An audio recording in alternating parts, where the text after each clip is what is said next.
Chers frères et sœurs en Christ, soyez les bienvenus à la méditation de la parole de Dieu de ce 11e dimanche du temps ordinaire de l'année B.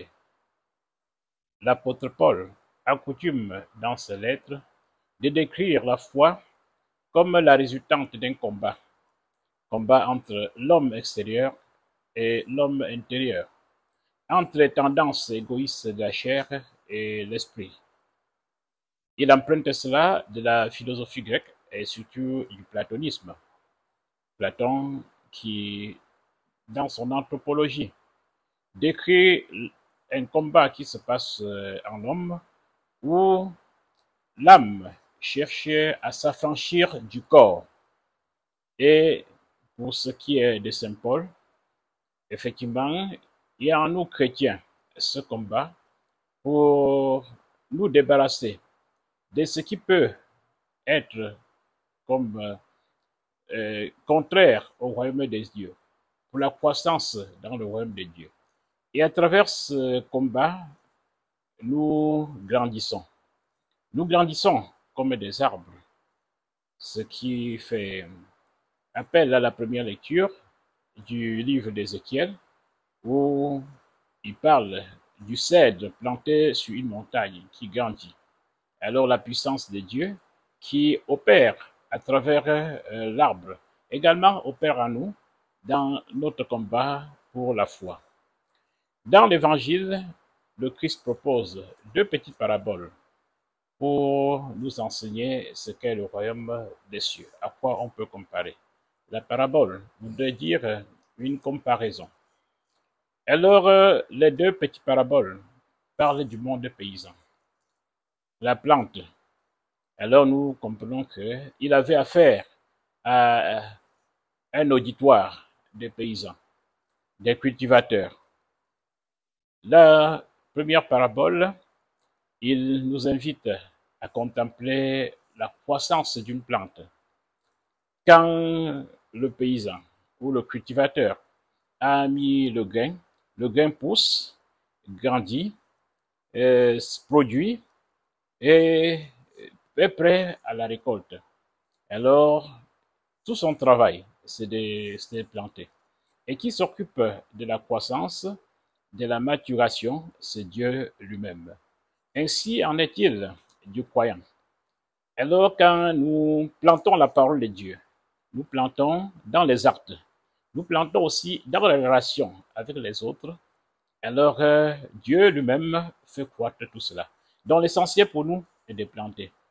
Et c'est parfois un peu difficile, donc, d'implémenter la parole de Dieu. Quand nous l'avons fait, Dieu lui-même s'occupera. Bien sûr, il y a aussi un peu de notre contribution. De même comme le paysan ou l'agriculteur. Lorsqu'il plante, il va falloir qu'il bêche, il va falloir qu'il sacle, et également, même quand ça mûrit, il va falloir qu'il rentre la récolte. Mais n'empêche que, s'il est humble, il va voir que c'est Dieu qui fait tout. C'est même lui qui lui donne l'intelligence et la force pour tout faire.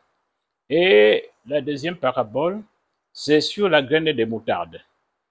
Le Christ nous invite à contempler les débuts de la semence et par rapport à la fin. Alors, la parole de Dieu, le début, parfois c'est quelque chose déminimisable. De même comme la graine de moutarde. Dans son plante, il dit c'est la plus petite des graines du champ, c'est un pépin. Et ça va croître, devenir un grand arbre, et avec des branches, et donner des fruits pour l'usage des hommes, des animaux et des insectes, mais également les quantités d'oxygène que ça produit pour la nature. Donc, la plante ne doit pas seulement aider pour les êtres animés, mais également pour tout le cosmos. Et de même, le voyageur peut s'habiter à son ombre. Donc, aujourd'hui, nous parlons de l'écologie, l'importance qu'il y a dans la plante est énorme. Et c'est la même chose avec la parole de Dieu. Donc, c'est quelque chose d'insignifiant. Il faudrait que nous plantions, c'est-à-dire que nous prononcions aux autres, que nous annoncions aux autres, ou bien que nous implémentons dans notre vie. alors ça aura les mêmes effets. C'est la parole par laquelle Dieu a créé le monde. Et ce monde, avec toute sa diversité, avec toute la beauté que cela, si ça vient uniquement de la parole de Dieu, comprenons que si nous-mêmes, nous employons cette parole, nous l'implémentons dans nos actes, nous l'implémentons dans nos relations avec les autres, cela va beaucoup produire des fruits. Effectivement, notre part n'est pas négligeable, mais Dieu va également faire tout. De même comme il fait croître tout ce que nous voyons dans le cosmos. Bien sûr, aujourd'hui, nous détruisons certains déchets, mais nous nous rendons de plus en plus compte que nous ne devions pas détruire le cosmos.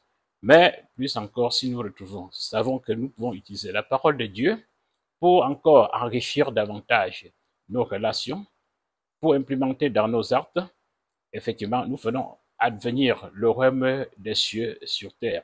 Nous prions dans la prière que le Christ nous a enseignée, que son règne vienne. Son règne ne peut pas venir sans notre contribution. Et notre contribution est de semer des petites graines de la parole dans nos actes, dans nos relations. Et effectivement, nous verrons la finalité. La finalité est comme cet arbre qui donne beaucoup de plantes et aux vertus multiples. Et les feuilles peuvent être même médicinales, donc beaucoup de vertus si nous implémentons la parole de Dieu dans nos vies. Donc prions le Seigneur qui nous rende attentifs aux petites choses, à ne pas négliger des petites circonstances pour implanter sa parole dans les petites choses aussi comme les grandes, et nous ferons advenir son règne sur terre comme au ciel. Nous vous remercions et vous donnons rendez-vous pour dimanche prochain.